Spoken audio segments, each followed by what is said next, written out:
हम लोग भगवत गीता के दूसरे अध्याय के 21वें श्लोक को देख रहे हैं। 20वें श्लोक में आपने क्या देखा था, एक बार देख लीजिए।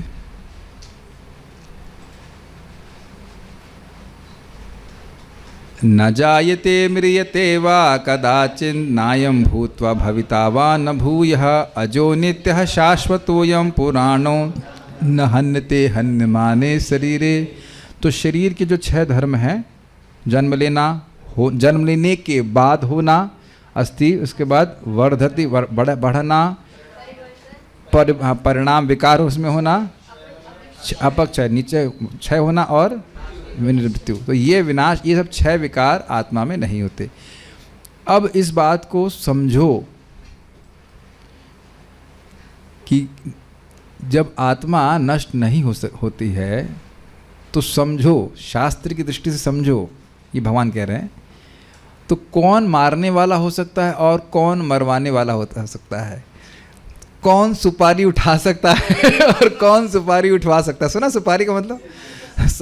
बच्चे कुछ पता नहीं। सुपारी का मतलब होता है कि किसी व्यक्ति की सुपारी उठाई है, मर्डर करने के लिए पैसे लिया हुआ है, इसे सुपारी उठाना कहते हैं, कॉन्ट्रैक्ट किलर्स।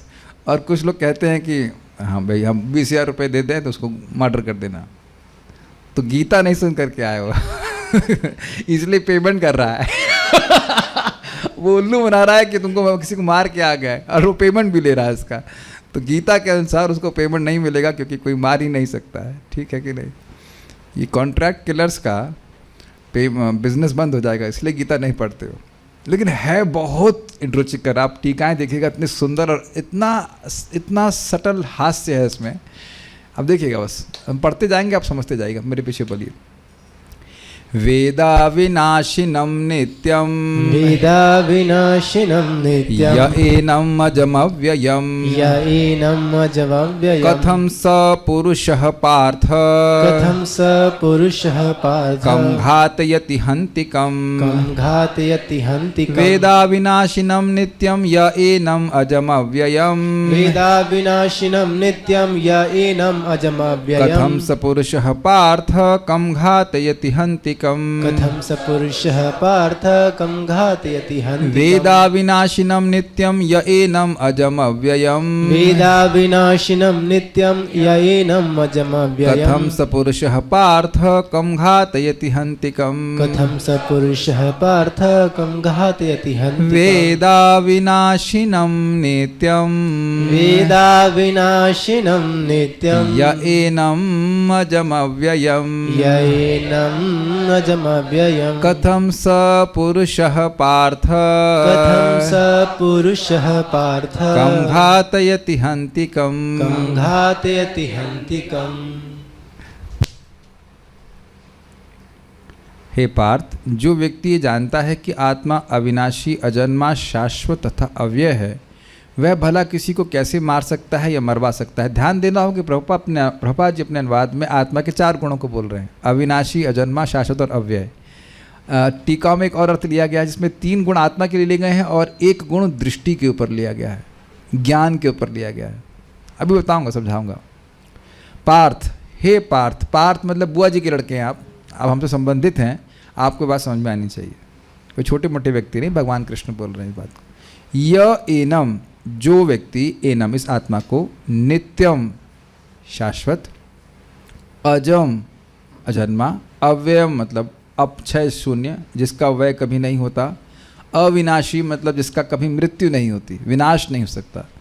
वेद जानते हैं, स पुरुषः वे पुरुष, कथम किस प्रकार, कम घातयति किसी की हत्या करवाते हैं, अर्थात किसी की हत्या नहीं करवाते, किसी भी तरह से नहीं और कभी भी नहीं। वह अथवा कम हंति किसी की हत्या करते हैं। इसको टीका से और समझ में आ जाएगा। बस एक बात और देखिएगा, वेदा नित्यम, अब आप थोड़ा अर्थ लीजिएगा अलग।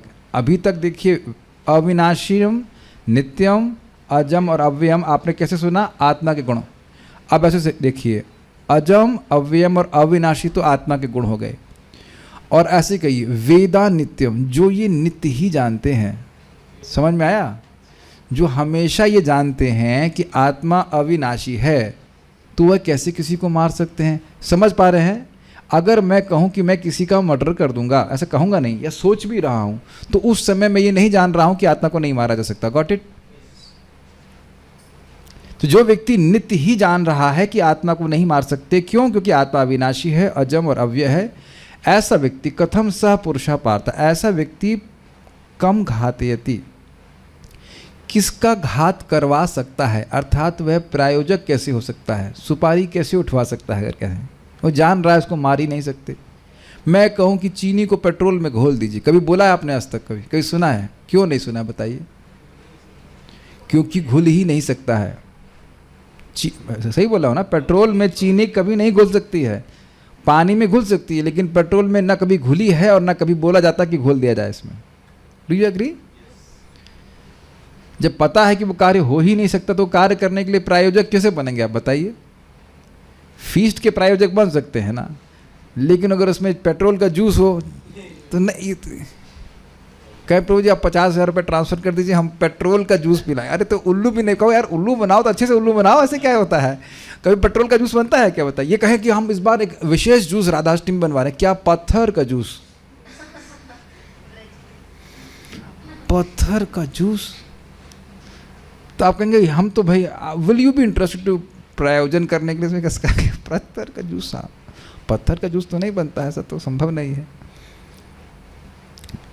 तो आप समझ गए ना कि वो प्रायोजक हो ही नहीं सकता उसका। वैसे इसका अर्थ ये है कि धर्म के लिए वह युद्ध करवाएंगे, यह समझते हुए कि आत्माओं का हनन नहीं होता, लेकिन धर्म के अनुसार युद्ध करने से युद्ध करने वालों का लाभ होता है, धर्म की संस्थापना करने के लिए।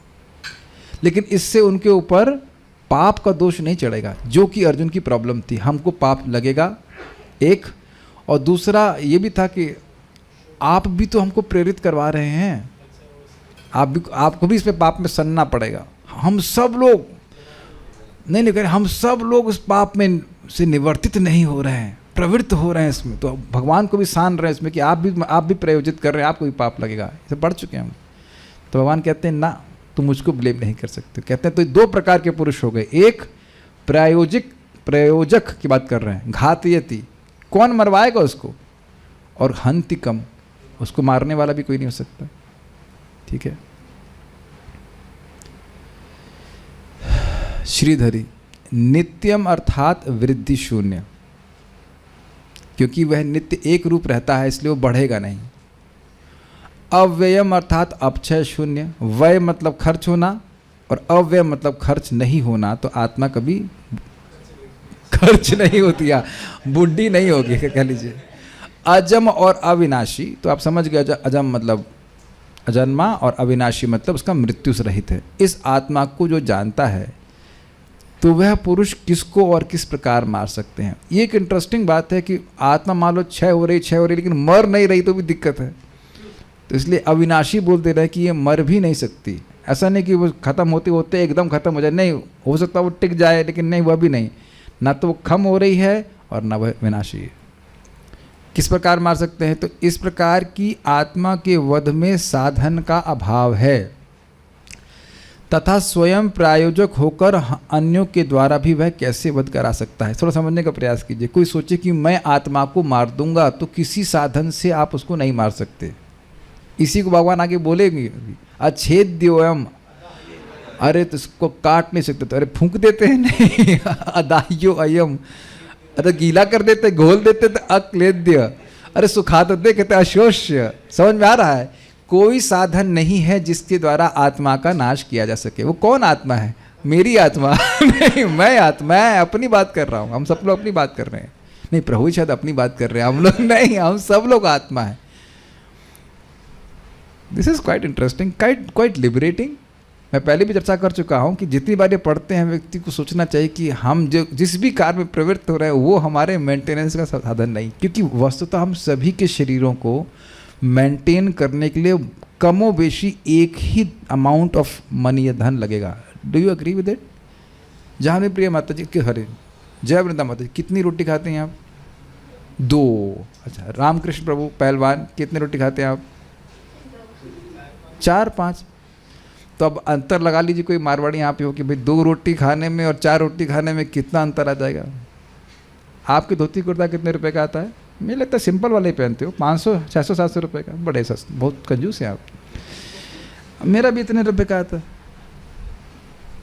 आपका भी अमुक दृक, प्रभु का नाम भूल गया मैं, हिरेन प्रभु, इतने रुपये का आता है, 600 700 रुपये का। साधु प्रभु, साधु शिवन प्रभु, यही डायमेंशन है। बहुत होगा तो इनको तो पता भी नहीं था मटका सिल्क होता है, बेचारे कैसे गृहस्थ इतने विरक्त है बेचारे। इनको बताया तो, जब बताया तो ढूंढने गए तो दुकान बंद।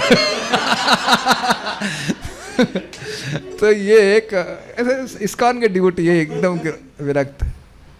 तो अब एक बात बताइए कि फिर हम लोग अलग अलग पैसा कमाने के लिए इतनी मेहनत क्यों कर रहे हैं? एक छोटी सी बात सोचिए, आपके पास स्कूटी है और आपके पास ही मान लो स्कूटी है, तो दोनों स्कूटी में एक ही तरह से पेट्रोल भरा जाएगा, थोड़ा बहुत सर्विस चार्ज भी तो वही लगने वाला है। Got it? और आदमी कितनी चिंता कर रहा है कि नहीं, इस सुविधा के बिना तो मैं जिंदा ही नहीं रहूंगा। ये इल्यूजन है, ये केवल शरीर से पहचान करने के कारण इल्यूजन होता है ना। आप ये सब बातें देखिए, विचार करने के लिए अप्लाई, आपको जो करना है करते रहिए आप। ये सब बातें विचार करने वाली, विचार करेंगे तो चमत्कार हो जाएगा। ये क्या कर रहे हैं हम? चलिए, तो खैर हम बात कर रहे थे इस बात पे कि साधन का अभाव है। भाई किस साधन से आत्मा को खत्म किया, जिस आत्मा को हम किस साधन से इसकी सुपारी उठाई जाएगी? तो कोई साधन नहीं। कितने गोली मारने से मर जाएगी ना, एक भी गोली इसको लगने वाली नहीं है। इट डजंट मीन कि हम अपने शरीर को नष्ट कर दें, आप जानते हैं उसका उपयोग धर्म करने के लिए होना चाहिए, लेकिन मारे नहीं जा सकते, ये बात है। अच्छा, हो सकता है कि मैं नहीं मारूं लेकिन सुपारी उठवा देता हूं, किसी और कोई व्यक्ति मार देगा, तो कह रहे हैं स्वयं प्रायोजक होकर अन्यों के द्वारा भी इसका वध नहीं करा जा सकता। ये कितनी आश्चर्य की बात है कि हिरण्यकशिपु को पता था कि आत्मा का नाश नहीं हो सकता है, और इसी कारण से वो तपस्या करने में लगा हुआ था कि मैं तो शाश्वत हूं, काल भी शाश्वत, तो खूब तपस्या करूंगा और अमर हो जाऊंगा। तो अरे मूर्ख, तुम तो अमर पहले से ही हो। कुछ कंफ्यूजन नहीं लग रहा आपको इसमें? जो तुमको पता है कि आत्मा अमर है तो तुम, और शरीर मृत है ही, तो तुम क्यों करने का प्रयास कर रहे हो? क्वाइट बिविल्डरिंग है ना। हमको समझ में नहीं आता, किसी दिमाग में इतना नहीं आ रहा है। तुम एक तरफ बोल रहे हो आत्मा शाश्वत है, काल शाश्वत है। जब तुम हो आत्मा और तुम शाश्वत हो, तो प्रयास किसके लिए कर रहे हो? हम अमर होने के लिए नहीं प्रयास कर रहे हैं, हम अमर हैं। हमें जो इस फजीयत मिल रही है शरीर की, उससे निकलने का प्रयास कर रहे हैं। जो हमारे पर इल्यूजन चढ़ा दिया जा रहा है जबरदस्ती कि तुम मर रहे हो, तुम वृद्ध हो रहे हो, इत्यादि इत्यादि, या बीमार हो रहे हो, या जो कुछ भी आप देख रहे हैं, शरीर के परिवर्तनों से जो हमारी पहचान हो रही है वो फजीयत है। बाकी मर तो हम रहे ही नहीं है, ना मर रहे हैं ना कोई परिवर्तन आ रहा है। ये तो कई बार बोल चुके हैं, अब इसको आगे नहीं बोलेंगे। तो ये इंटरेस्टिंग है। तो ना सुपारी उठाई जा सकती है, मतलब ना कोई सुपारी उठाएगा ना सुपारी को उठवाएगा, प्रायोजित भी नहीं कर सकते। और मैंने पहले बोल चुका हूँ, कई बार बोलते या तो मारूंगा या मर जाऊंगा। कहते हो तुम दोनों ही काम नहीं कर सकते, ना तो मार सकते हो ना तो मर सकते हो। इसीलिए जो लोग आत्महत्या करते हो मूर्ख है, उनको पता नहीं कि आत्महत्या करेंगे तो आत्मा तो मरेगी नहीं, सूक्ष्म शरीर में घूमते रहोगे भूत की तरह, बहुत दुख प्राप्त होगा। ठीक है, थोड़ा सा भी नहीं और किसी भी प्रकार नहीं, ये अर्थ है कि थोड़ा तो मार दें इसको। नहीं, किसी तरह से नहीं। देख रहे हैं कितने स्टाइल से बहुत सूक्ष्म बात बोल रहे हैं कि एकदम नहीं मार सकते, जरा सा भी नहीं संभव है। तो अब बताइए कि कोई भी व्यक्ति कोट अनकोट मरता है तो उसके रोने वाला व्यक्ति टोटल अज्ञान में है कि नहीं? अभी एक भक्त, मैंने बताया ना, शरीर पिताजी शरीर छोड़ के कह रहे टोटल ब्लैंक दिख रहा है। हमने कहा भाई कुछ तो हजम कर लो गीता की फिलॉसफी, कुछ तो किंचित मात्र और कुछ तो थोड़ा सा तो हजम कर लो। आप ही के साथ में है ना वो? कितने साल हो गए आपको भक्ति करते हुए? 10 साल। 10 साल के बाद भी गीता का एक श्लोक हजम नहीं हुआ। कृष्ण लादनी माता जी कह रही थी कि 700 श्लोक याद हो जाएं। मैंने कहा कि एक श्लोक आप अप्लाई कर लें गीता का तो आप पार हो जाओगे, बस इतनी सी। मुझे इतनी हंसी आ रही, मेरे पिताजी को भी शरीर छूटा, हम तो यहाँ पे उनको दाह संस्कार करके आए। उसके बाद मैंने कहा चलो कोई कमी रह गई हो तो चल के फिर कार्तिक में दीप दान कर देते। वैसे तो यहाँ पे शरीर छूटने से, मतलब शरीर आपका क्या कहते हैं, संस्कार होने से मुक्त हो जाते हैं। क्या इसके लिए रोना है? हमको समझ क्यों रोना है भाई, इतना नहीं अकल में आ रहा है। कभी कभी मन करता है ऐसे वक्त सामने हो तो 2 चापड़ मारे जोर से, वैसे तो अपराध हो जाएगा, लेकिन अरे भाई 16 घंटे में अन्न हजम हो जाता है, तो 10 साल में एक श्लोक गीता का हजम नहीं हो रहा है? ब्लैंक हो रहा है, ब्लैंक हो रहा है। इतनी बात नहीं समझ में आ रही कि कोई नहीं मर रहा है और हम लोग भक्ति कर रहे हैं तो हमारे सारे पूर्वजों का उद्धार अपने आप हो रहा है। इतना श्लोक कोट करने के बाद भी दिमाग में नहीं घुस रहा, विप्रादि षड गुण इत्यादि, काहे के लिए फिर गीता पढ़ रहे हैं, कुछ समझ में नहीं आ रही, इतनी सी बात नहीं समझ में आती। It is very surprising that devotees don't understand. Devotees, अब भक्तों की बात छोड़ दिए, भक्त भी नहीं समझ पाते इस बात को, है कि नहीं? क्या बोल सकते हैं, थोड़ा सा भी नहीं और किसी भी प्रकार नहीं, ये अर्थ है।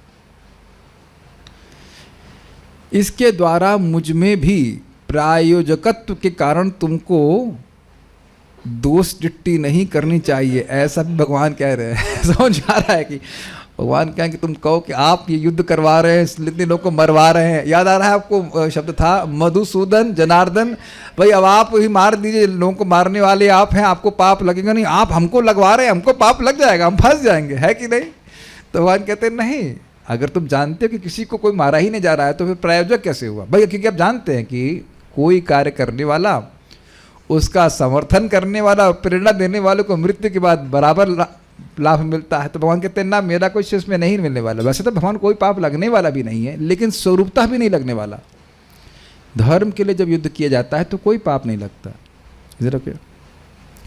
यदि अर्जुन कहें कि यद्यपि आत्मा अविनाशी है परंतु शरीर के विनाश को देखकर मैं शोक कर रहा हूं, शरीर तो मारे जाएंगे ना, वो तो दृष्ट है ना। तो इस पर भगवान अगला श्लोक कह रहे हैं कि वासांस जीर्णानि यथा विहाय। जैसे गंगा जी में स्नान करने जाते तो बहुत लोग कपड़ा चेंज करते हैं कि नहीं, तब रोते हैं अरे ये मर गया, नहीं करते हैं। और हर दिन तो आप लोग, हम सभी लोग कपड़ा पहन करके, नया कपड़ा पहन करके आते हैं, उम्मीद है, इज इट नॉट? वही सेंट पैंट पहन ले करके तो नहीं आते। तो उसके लिए कोई रोता है? किसी दिन रोए हैं, अरे वो ब्लू बहन कहाँ चली गई और रेड मम्मी कहाँ गई है, बोलते हैं ऐसे कि नहीं? मम्मी आज अगर रेड ड्रेस में है, कल पीली ड्रेस में है, कल ग्रीन ड्रेस में है, तो कोई रोते हैं वो पीली वाली मम्मी कहाँ गई या पीले वाले भैया कहाँ गए, बताइए? एक भी दिन रोए कभी, बल्कि खुश होते हैं, आज न्यू ड्रेस, ये न्यू पिंच, इतना बोलते एकदम ये ड्रेस। अच्छा ये बताओ, आप थोड़ा अपनी चमड़ी को हल्का सा पिंच कर, मतलब खींच के देखिए, क्या ये एकदम ड्रेस की तरह नहीं? बताइए। और actually every day there is a new pinch, because हर दिन कुछ ना कुछ शरीर में चेंज आ गया है। क्या इतना भी हम ज्ञान नहीं समझ सकते इसके और थोड़ा अनुभव कर पा रहे हैं अंदर की हड्डी को? क्या वो हम हड्डी हैं? ये तो एक दिन में एक बार तो स्मरण किया करिए कि जो अंदर हड्डी भरी हुई है, क्या मैं ये हूँ? क्योंकि माया कॉन्स्टेंटली प्रीचिंग कर रही है, हाँ तुम हो, तुम यही शरीर हो, तुम मन हो, कॉन्स्टेंट प्रीचिंग चल रही है। एक बार तो कम से कम स्मरण करना चाहिए, ठीक है? तो वो सब कपड़ा चेंज करने जैसा है, इसके लिए क्या शोक करना है? श्रीपाद रामानुजाचार्य, इस प्रकार जो पुरुष इस आत्मा को जन्म रहित, विनाश रहित और व्यय रहित होने के कारण नित्य जानता है, वह कम, अब कम की व्याख्या कर रहे हैं, कम अर्थात देवता, मनुष्य, तिर्यक मतलब जानवर और स्थावर शरीरों में स्थित आत्माओं में से किसी भी आत्मा को कैसे मरवा सकता है? तो कम की व्याख्या कर रहे हैं। कोई कहे कि भाई इंसान, पेड़ों को नहीं मार सकते हैं, जानवरों को मार सकते हैं, इंसानों को नहीं मार सकते, ऐसे कुछ सोचे, लेकिन किसी को भी नहीं मार सकते। और कितना अज्ञान है कि देवता इंद्र भगवान को मारने चले थे। काफी इंटरेस्टिंग है। तो देवताओं में भी यह ज्ञान है। और जब ये इंद्र झगड़ा कर रहे थे उनसे, क्या नाम है उनसे, वृत्तासुर से, तो गदा चलाए, तो गदा पकड़ करके वृत्तासुर उधर ही फेंक दिए, तो उनकी हाथी पे लगा, तो हाथी 100 धनुष में, समझ रहा, 100 धनुष ना, बहुत 100 हाथ पीछे भाग गया और उसके मुख से खून आने लगा। अब इंद्र भयभीत है कि कहीं मैंने वज्र चला दिया और वज्र पकड़ के वज्र मेरे पे चला दिया तो मैं मर जाऊंगा। तो उधर देख रहे हैं कि वृत्तासुर कह रहे हैं आप चलाइए, कोई दिक्कत नहीं है, और इंद्र को भय हो रहा है। मृत्यु से बहुत भयभीत होते हैं लोग। तो लेकिन वहाँ गीता में भगवान बोल रहे हैं कि नहीं, किसी को भी नहीं, मतलब किसी भी योनि में किसी जीव को नहीं मार सकते, एक बैक्टीरिया नहीं मार सकते हम। तात्पर्य यह है कि कैसे किसी का नाश कर सकता है, अथवा कैसे इस कार्य के लिए किसी दूसरे का नियोजक हो सकता है। अब ये हाईलाइट वाला पॉइंट पकड़िए। अभिप्राय यह है कि इन आत्माओं को मैं मरवाता हूँ और मारता हूँ, इस प्रकार का शोक आत्मस्वरूप का यथार्थ ज्ञान ना होने के कारण ही होता है। ये बात है। Is that okay? बहुत अच्छे से हाईलाइट कर रहे हैं कि जो नित्य ही जानता है आत्मा को, तो वह इस अज्ञान से प्रभावित नहीं होगा। थारार्थवश नहीं। अतएव हे पार्थ, इसका लैपटॉप का चार्ज लगा दे। इसी के लिए आचार्यों ने हम लोग को युक्त वैराग्य के बारे में बताया गया है। समझते हैं युक्त वैराग्य का मतलब? आप लोग भागवत से भी सुन रहे थे, उत्सृक्षवः, इस जगत को त्यागने की इच्छा, लेकिन वस्तुओं को नहीं त्यागना। जो वस्तुएं भगवान की सेवा में उपयोग हो सकती हैं उनको भगवान की सेवा में उपयोग करना, और खूब जम करके धर्म करना। जितना धर्म हो जाए निष्काम भावना से, हम तो भक्ति की बात कर रहे हैं, वर्णाश्रम क्या करने वाले हम लोग, जितना हो सके खींच देना चाहिए, जितना हो सके। बुद्धिमान व्यक्ति को सोचना चाहिए कि ये जो कार्य कर रहा हूँ उसका मेरे आत्म साक्षात्कार से क्या संबंध है। Are you getting that? और अगर इसका हमारे आत्म साक्षात्कार से बहुत कम लाभ है तो वहाँ पे इन्वेस्ट नहीं करेंगे। बिजनेसमैन तो ऐसे ही करते हैं ना। Got it? जैसे आप प्लीज जप, आप जानते हो, आज बार बार मेरे मन में चल रहा था, मैं कुछ बोल नहीं रहा था कि क्या था, नाम संकीर्तन यही परम उपाय। कभी ये श्लोक पता है आप लोगों को? ये महाप्रभु के शब्द हैं। नाम संकीर्तन यही परम उपाय, नाम संकीर्तन यही परम उपाय। मेरे दिमाग में बार बार ये घूम रहा है, बार बार।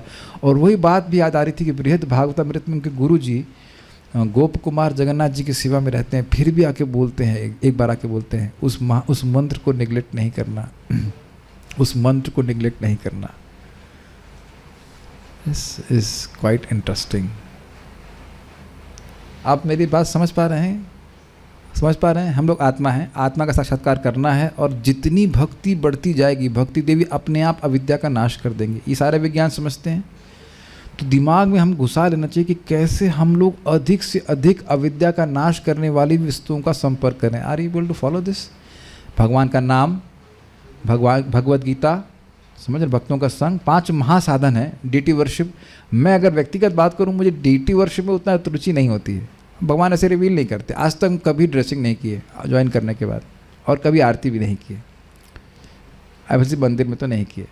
हमको रुचि होती है भगवद गीता भागवतम में, एकदम समय कहाँ निकल जाता। तो अब हर भक्त को भगवान अलग प्रकार से रुचि प्रदान करेंगे। 5 अंग भक्ति, तो नाम जप, भगवद गीता भागवत, ये तो मुझे बड़ा अच्छा लगता है। ये बड़ा अच्छा लगता है, मतलब अच्छा लगता है, बड़ा तो नहीं कह सकते, अच्छा लगता है। तो उसमें दिमाग लगाना चाहिए। और अन्य चीज़ें जो मेरे आत्म साक्षात्कार में उतनी लाभदायक नहीं है, उसमें ज़्यादा एनर्जी क्यों लगाना? बिकॉज आज आप ऑडिटिंग करें अपनी, तो जो हम पैसा वैसा कमाने के लिए कुछ कर रहे हैं, उससे कोई आत्म साक्षात्कार तो प्राप्त हो नहीं रहा है।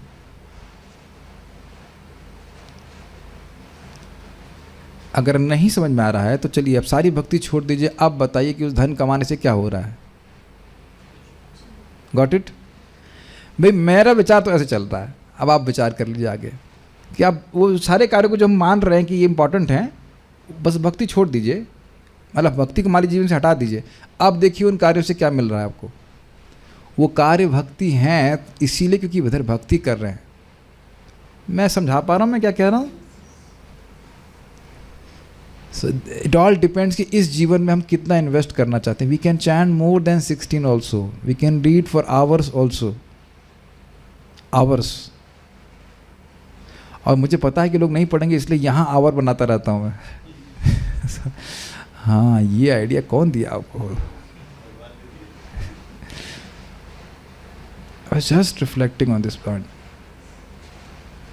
आप में से अनुभव लोग करते हैं कि जितनी बार ये भगवद गीता सुनते हैं, हाँ एक और बात ये मैं बताने वाला था कल, कि जितनी बार आप यहाँ गीता क्लास में बैठते तो कुछ कुछ होता है ना कि मैं आत्मा हूँ।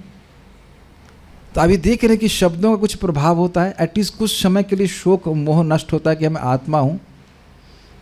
और देखिए फिर हम जब उसी में उलझ जाते हैं भौतिकता में, आप देखिए फिर वही भावना हो जाती है कि मैं ये हूँ, मेरी ये रिस्पॉन्सिबिलिटी है, जबकि मैं यहाँ का कुछ नहीं हूँ, लेकिन मेरी ये रिस्पॉन्सिबिलिटी है, मेरी वो रिस्पॉन्सिबिलिटी है, मेरी वो।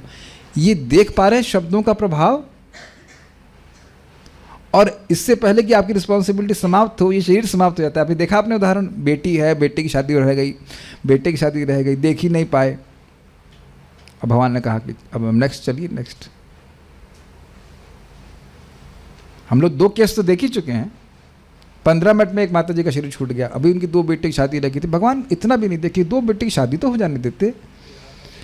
विधाता को गलत एड्रेस, गलत मार दिए लग रहा है कि नहीं?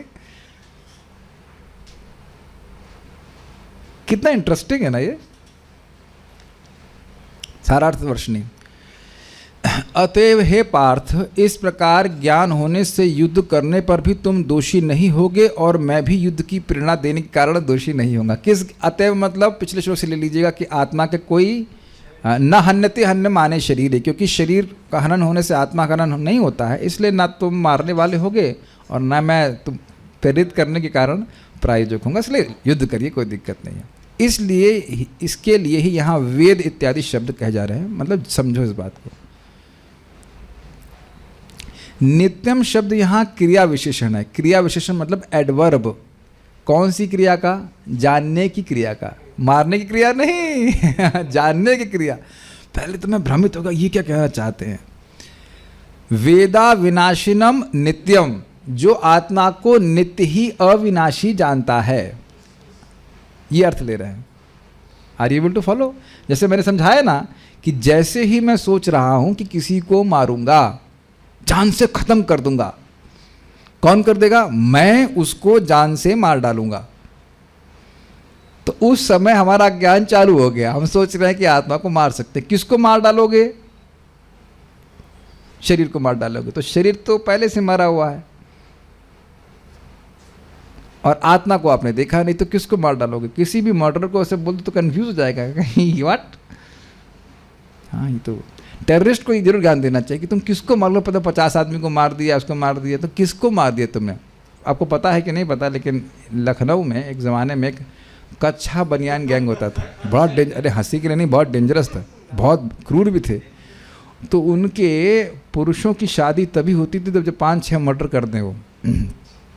इनके सीवी बोलते हैं करिकुलर नहीं, शादी के लिए बायोडेटा में वो कहते हैं 2-4-6 लोगों को माला मर्डर किया है कि अच्छा इससे शादी करूँगी, अच्छा है 10 को मार दिया है। तो उनको ये श्लोक सुना दो कि ये सब झूठ बोल रहा है, ना तो 6 को मारा है ना कोई मार सकता है, लेकिन वो लोग पाप किए हैं क्योंकि वे इस प्रकार से धर्म के अनुसार नहीं मार रहे। तो यहाँ पे नित्यम, मैं कहने का आशा था कि वो समझ नहीं पा रहे हैं कि हम किसी को नहीं मार सकते। तो यह कह रहे हैं जो नित्य ही जानता है वह किसी को नहीं मारेगा, मार सकता है। लेकिन फिर युद्ध में कैसे मार रहा है? वो युद्ध का प्रयोजन देख करके युद्ध कर रहे हैं। लोगों को मरने या मारने के लिए या अपने हिसाब से अपने को ये मानते हुए कि मार रहा हूँ, ये भावना से नहीं। ये बात समझ में आ रहा है? क्षत्रिय अगर युद्ध करता है, धर्म युद्ध करता है, अगर भोग की इच्छा से करता है तो उसे स्वर्ग की प्राप्ति होती है, मर जाए तो। और अगर निष्काम भावना से करता है तो आत्मज्ञान प्राप्त होता है। जैसे आप जानते हैं कि ब्राह्मण यज्ञ में पशु की आहुति देता है, लेकिन वो पशु मर के भी नहीं मरता क्योंकि उसको तुरंत ही फिर अगला शरीर प्राप्त हो जाता है और वो भी उच्चतर शरीर प्राप्त हो जाता है। तो वहाँ ब्राह्मण को पाप नहीं लगता है। Is it okay? ठीक है। अर्थात जो नित्य ही आत्मा को अविनाशी जानते हैं, तो नित्य शब्द उधर लगा दिया उन्होंने। अविनाशी अज तथा अव्यय कहने से विनाश के कारण आत्मा का जो क्षय होगा उसका निषेध हो जाता है। तो अविनाशी और अज और अव्यय यहाँ पे आत्मा के लिए लिया गया है। ऐसा ज्ञान होने पर सह पुरुष, अर्थात मेरे जैसा पुरुष, भगवान कह रहे हैं, किसके द्वारा या किस प्रकार से किसी का वध करवाएगा? क्लियर? उसी प्रकार सह पुरुष अर्थात तुम जैसा पुरुष किसको मारेगा या किस प्रकार मारेगा? दोनों जानने वाले हैं ना। तो भगवान कहेंगे भाई मैं तो जान रहा हूं, अब आपकी जानने की बारी है। मैं तो जान रहा हूं, इसलिए मुझे तो प्रायोजक का कोई दोष नहीं लगेगा, लेकिन आप अभी नहीं जान रहे तो जान लीजिए, तो आपको भी मारने का दोष नहीं लगेगा। अर्जुन को यही दिक्कत थी ना कि मैं मारूंगा तो पाप लगेगा, और आप जनार्दन हैं, आप मारेंगे तो कोई पाप नहीं लगेगा, तो आप मरवा दीजिए सबको। तो भगवान कह रहे हैं नहीं, मैं प्रायोजक हूँ लेकिन मुझे पाप नहीं लगेगा, वैसे भी नहीं लगेगा, लेकिन कहने का अर्थ है कि मैं वैसा व्यक्ति हूँ, मैं जान रहा हूँ कि कोई नहीं मरेगा, और तुम अभी नहीं जान रहे तो जान लो, इसलिए कह रहे हैं वेद। समझ में आया? वेद, समझो इस बात को कि तुम अगर समझ करके युद्ध करोगे तो तुमको भी कोई पाप नहीं लगेगा। ये बातें आगे के श्लोकों में और क्लियर हो जाएंगी जब निष्काम कर्मयोग के बारे में बात हो जा रही है। बड़ा इंटरेस्टिंग है ना ये। इतने लोगों को मारेंगे और पाप नहीं लगेगा, उसको उदाहरण से आप समझ सकते हो कि यहाँ पे टेररिस्ट को गोली मार दी जाती है, जेल कर देते हैं, क्यों? लोगों को मारने के लिए। और भारत के सैनिकों को परमवीर चक्र मिलता है या और भी चक्र मिलते हैं, क्या करने के लिए? मिठाई खाने के लिए, मारने के लिए। तो क्रिया तो एक ही है लेकिन प्रभाव अलग देख रहे हैं कि नहीं? तो किस प्रयोजन से व्यक्ति कर रहा है उसका प्रभाव पड़ता है। ठीक है, नेक्स्ट। गीता भूषण टीका। हम बहुत फास्ट जा रहे हैं ना, और फास्ट करूं? ठीक है। यह श्लोक समझाता है कि जो व्यक्ति आत्मा के इस सत्य को ठीक से समझकर कि आत्मा का नाश कभी नहीं हो सकता है एवं धर्म में स्थित रहते हुए युद्ध करता है और अन्यों को युद्ध में नियोजित करता है, उसका कोई दोष नहीं। अब तो बहुत अच्छा और बहुत क्लियर ने बता दिया। Is it okay? धर्म समझते हुए कि ये युद्ध धर्म की स्थापना के लिए हो रहा है। It's not out of how to say one's fancies. जैसे आजकल देख रहे, ठीक है उधर बम गिरा दीजिए जरा, ऐसा हो रहा है कि नहीं? वो आदमी पसंद नहीं हुआ कि बम गिरा दो उधर। ये जैसे भी आप उधर देख ही रहे हैं, हम व्याख्या नहीं करना चाहते। इट्स जस्ट मोस्टली तो ये केवल पैसे के लिए होता है। उसको कुछ ऊपर से लेबल लगा देंगे, या फिर मूछ के लिए होता है। मूछ समझते हैं? मूछ तानना, केवल अपने अहंकार के लिए व्यक्ति युद्ध कर रहा होता है। अब आप ये बताइए ना, रशिया में कौन सा लोग गाय का दूध पीते हैं? समझ गए ना मैं क्या कहना चाहता हूँ? और कौन सा यूक्रेन में पी रहे हैं? समझ गए मैं क्या कहना चाहता हूँ? दोनों ही जगह तो गौ मांस खा रहे हैं, तो धर्म की क्या स्थापना होगी? तो आप बता दीजिए, धर्म युद्ध हो रहा है क्या? या और कहीं पे भी? जो पूरे विश्व में 91% लोग मांस खा रहे हैं, तो धर्म युद्ध क्या होगा? वो युद्ध तो वो कार्मिक रिएक्शन करा रहा है। समझ रहे हैं? जिन देशों में अधिक मांस खाया जाता है वो लोग युद्ध भी आपस में बहुत करते हैं। ये तो दृष्ट है। वो आपस के ही लोगों को मार मार के ख़त्म कर रहे हैं। ये भी तो आपस के ही लोग युद्ध कर रहे हैं कि नहीं? Can you imagine Uttar Pradesh fighting with Madhya Pradesh and Gujarat? Does that make sense? हम सब लोग तो है ना, एक ही जाति कह लीजिए ना। गेहूं के लिए फॉर एग्जाम्पल कितना भी। और मुझे व्यक्ति मेरे रूम पे आया और बहुत रेशनैलिटी बता रहे थे, ऐसा हो रहा है वैसा। हमने कहा कोई रेशनैलिटी नहीं है, एक ही रेशनैलिटी की, देयर इरेशनल। यही कारण है। तो वो लोग धर्म समझ, इसलिए उनको पाप लगेगा ही, और कितना लगेगा उससे कोई हिसाब नहीं है। और स्पेशली वो अच्छा धर्म युद्ध में ऐसा होता है कि हम लोग जैसे गीता क्लास कर रहे हैं, ऊपर से बॉम्ब गिरा दो, हाँ गिराओ इधर बॉम्ब गिराओ, यहाँ से कुछ लाइट आ रही है इधर गिराओ। है कि नहीं? आप बताओ गलत है कि नहीं? हम लोग गीता चर्चा कर रहे हैं, ऊपर से कोई बॉम्ब गिरा दे, या मान लो कोई केक खा रहा है उसे बॉम्ब गिरा दे, ये कोई तरीका है? यहाँ पे भी अब मान लो मैं सिर्फ आप लोग बैठे, मैं जाऊँ धापड़ मार दूंगा किसी व्यक्ति को, ये क्यों भाई? हम बैठे हुए थे, समझ रहे, कृष्ण हॉल में बैठे, प्रसाद आप पा रहे को आके जोर से झापड़ मार दे, तो कहेंगे अरे भाई हम नहीं जाएंगे, हमें क्यों? What is this? Is it not? तो क्या ये धर्म युद्ध है? और एक की दम नहीं है कि सामने सामने गोली चला ले। ये तो आजकल खत्म ही हो गया कि सामने सामने तलवार से, उससे कहाँ कोई युद्ध कर रहा है। तो धर्म युद्ध तो है ही समाप्त ना। वीडियो गेम खेल रहे हैं मोस्टली। तो पहले तो हवाई जहाज में उड़ते, तब तो वही बंद कर दिया, ड्रोन चला चला के युद्ध कर रहे हैं। This is all stupidity. ये कोई धर्म युद्ध नहीं है। तो इसलिए यहाँ का एग्जाम्पल नहीं ले सकते हैं आप। ठीक है। जो व्यक्ति वेदा अर्थात वेद समझने का प्रयास कीजिए युक्ति और शास्त्र के आधार पर। युक्ति मतलब लॉजिकली। लॉजिक भी बहुत तरह से समझाया गया। आप देख रहे हैं ना, शरीर का परिवर्तन हो रहा है। देह क्या है? देहिनो अस्मिन यथा देहे कौमारम यौवनम जरा तथा देहांतर प्राप्ति धीरस तत्र। शास्त्र की बात तो है ही। यहाँ देख रहे हैं ना कि कैसे देह परिवर्तित हो रहा है और आत्मा का परिवर्तन नहीं हो रहा है। बाकी शास्त्र तो कह ही रहा है। तो उसके आधार पर समझो, ये नहीं कि अपने मन से समझो। ये इंटरेस्टिंग है कि युक्ति का आधार शास्त्र है। शास्त्र युक्ति के द्वारा व्यक्ति के आत्मा के अविनाशी अजन्मा और अव्यय स्वभाव को जानना चाहिए। तो कोई जानता है तो वह युद्ध करते हुए कैसे किसी को मार सकता है। कल भी यही सुन रहे थे। विज्ञान दृक् वीर्य सुरंधिताशय शब्द था, बहुत अच्छा शब्द था। शास्त्र को बार बार सुन करके वैसी दृष्टि चढ़ जाए। जैसे देखिए, मान लीजिए मेरी आंखें बहुत कमज़ोर रही हैं, अभी भी आप लोग वैसे देख रहे हैं, सोना मत, ठीक है। 6/6 is still there. I can even see Vipin Prabhu's eyes, don't worry. But मान लीजिए मेरा चश्मा बहुत डाउन होता, पावर बहुत होती, तो अब मुझे आप लोग दिखाई नहीं पड़ते ठीक से, ब्लर होता, तब मुझे ये लगाना पड़ता चश्मा। और अगर मैंने चश्मा जैसे ही हटाया तो मुझे ब्लर होने लग जाएगा। समझ गए मैं एग्जाम्पल क्या दे रहा हूँ? तो यहाँ ये कह रहे हैं वेदा नित्यम, ये शास्त्र की दृष्टि कभी नहीं हटनी चाहिए, ये चश्मा कभी नहीं हटना चाहिए, क्योंकि हमारी विजन 6/6 नहीं है आध्यात्मिक दृष्टि से। यदि वह अन्यों को युद्ध में नियोजित करता है, फिर भी वह किसी को भी किसी का वध करने के कारण कैसे बन सकता है, अर्थात नहीं बन सकता है। यहाँ पर प्रश्न उठाया गया है, इसका अर्थ यह है कि वह किसी को भी नहीं मारता, किसी भी साधन से वैसा नहीं कर सकता। वही बात बता रहे हैं, इसको इंग्लिश में क्या कहते हैं, रिटोरिकल क्वेश्चन, जिसका उत्तर स्पष्ट है। वह किसी को अन्यों को मारने का कारण नहीं बनता और वह किसी भी साधन से ऐसा कारण नहीं बन सकता है। दोनों बात समझ में आई ना? तो मैं किसी को मार सकता हूँ, ये इंटरेस्टिंग है कि हो सकता है कि मैं किसी का गला नहीं घोंट सकता, लेकिन गोली मार सकता हूँ। देख रहे अंतर थोड़ा हुआ?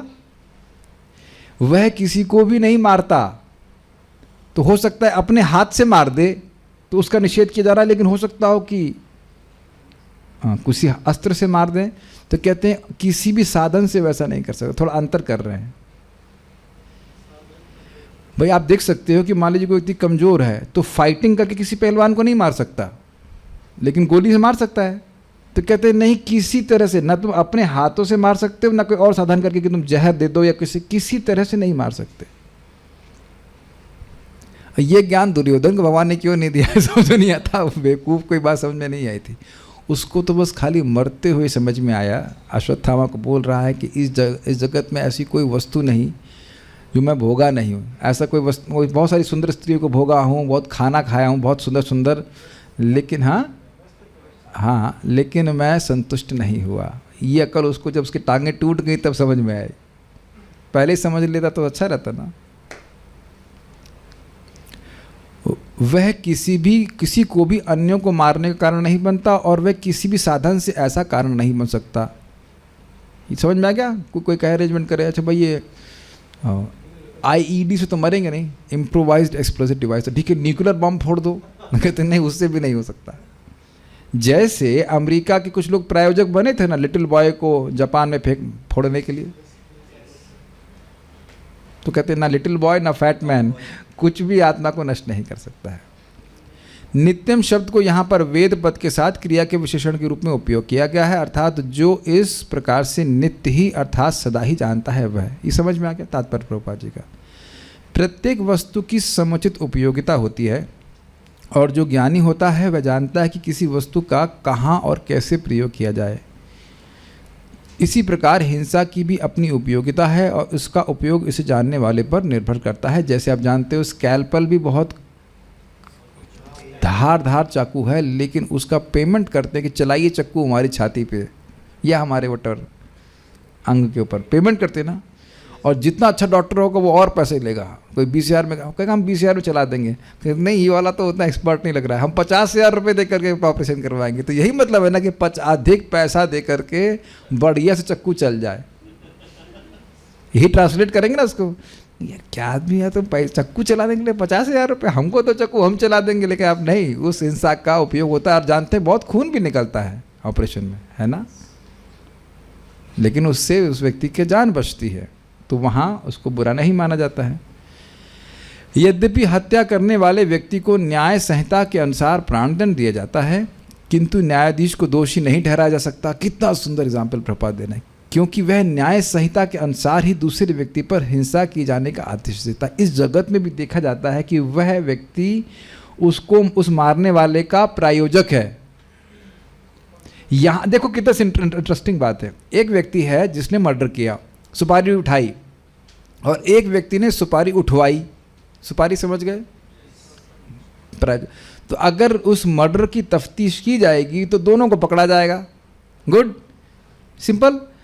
अब जब इसको पकड़ा गया मर्डर करने वाले को, तो मैं समझता हूँ मर्डर करवाने वाले को भी उतना, अब मुझको डिटेल नहीं पता, लॉज में कोई है यहाँ पे, कोई भाई आप हैं, आप तो कंपनी में कुछ लॉ पढ़ते होंगे। क्या है, अगर मैं किसी को मरवाता हूँ और कोई मारता है तो दोनों को फांसी दी जाएगी? जो दंड दोनों को बराबर मिलना चाहिए ना। हाँ, ऐसे होगा तो ये सही बात है। कौन दफ़ा 302? I don't know, whatever. आज कोई लॉयर है ही नहीं इधर, गायब देख रहे हैं। 307 अटेम्प्ट टू मर्डर, जो भी कुछ है। ओके, 420 ये 420 तो नहीं लगना चाहिए। एनीवेज, तो ये आप समझ गए कि कौन सा लगेगा। तो अब ये एक इंटरेस्टिंग बात है कि जब ये न्यायालय में बात चलेगी तो न्यायाधीश क्या कहेंगे, इसको मार दो। तब ये नहीं कहा जाएगा कि न्यायाधीश सुपारी उठवा रहे हैं समझ में आया। और जो व्यक्ति इसको हैंग करेगा तो यह भी नहीं कहा जाएगा कि उसने सुपारी उठाई, जबकि कार्य एक ही है। बहुत अच्छा उदाहरण प्रभुपाद जी ने दिया। सबको समझ में आ गया? ठीक है। मनुष्य को विधि ग्रंथ मनु संहिता में इसका समर्थन किया। मनुष्यों के विधि ग्रंथ मनु संहिता में इसका समर्थन किया गया है कि हत्यारे को प्राण दंड देना चाहिए, जिससे उसे अगले जीवन में अपना पाप कर्म भोगना न पड़े। अतः राजा द्वारा हत्यारे को फांसी का दंड एक प्रकार से लाभप्रद है, नहीं तो उस पाप के लिए नरक में बहुत दुख भोगना पड़ेगा और वहाँ सॉरी का अवकाश भी नहीं है। सॉरी बोलता है तो और पीटते हैं।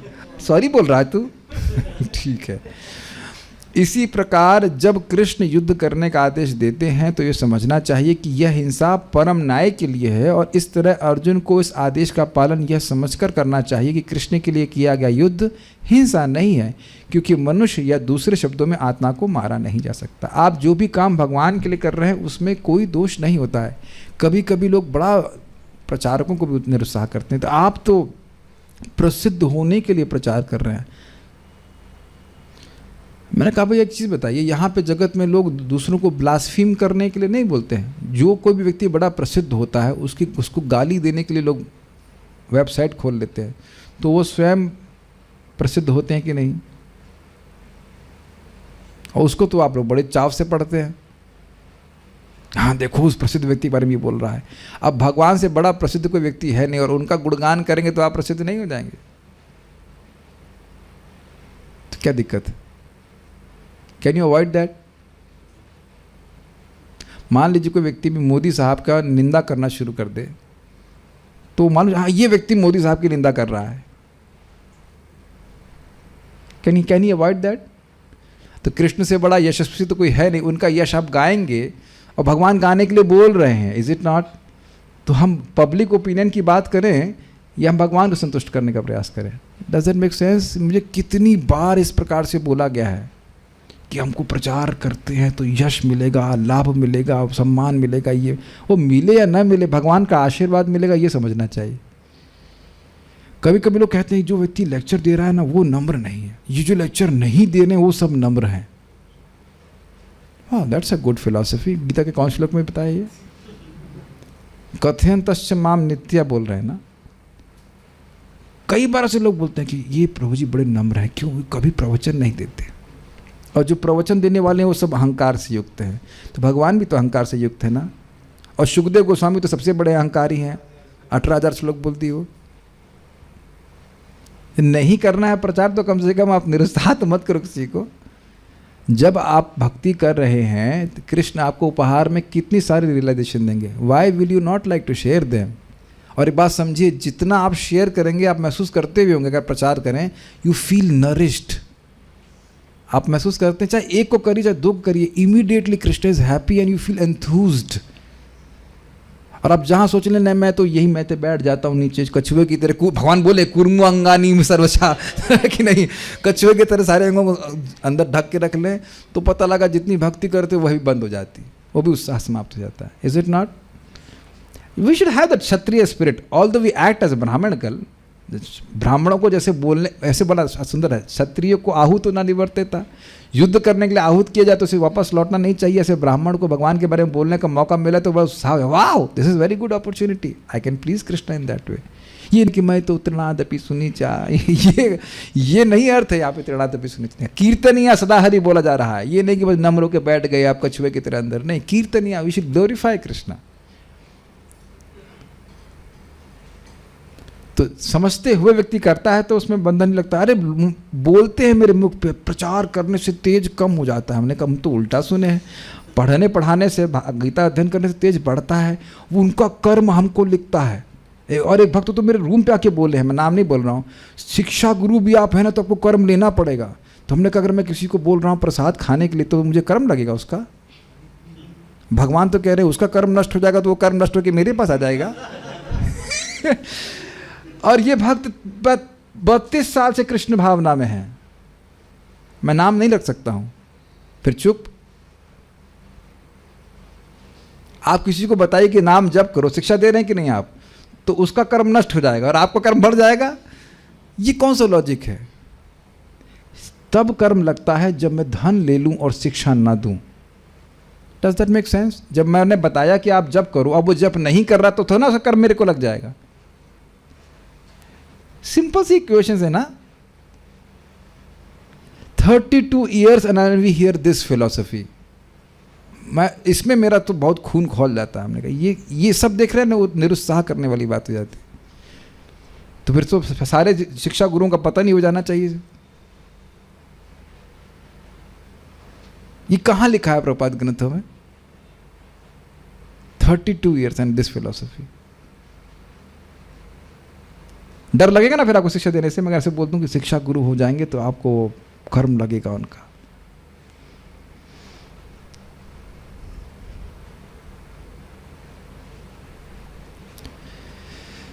बल्कि भगवान बोल रहे हैं कि अगर कोई गुरु है और या फिर माता पिता है और अगर मल्लोक कामः शब्द है भागवत का 5वां स्कंद 5वां अध्याय, यदि वह मेरे धाम आना चाहता है। कौन आना चाहता है?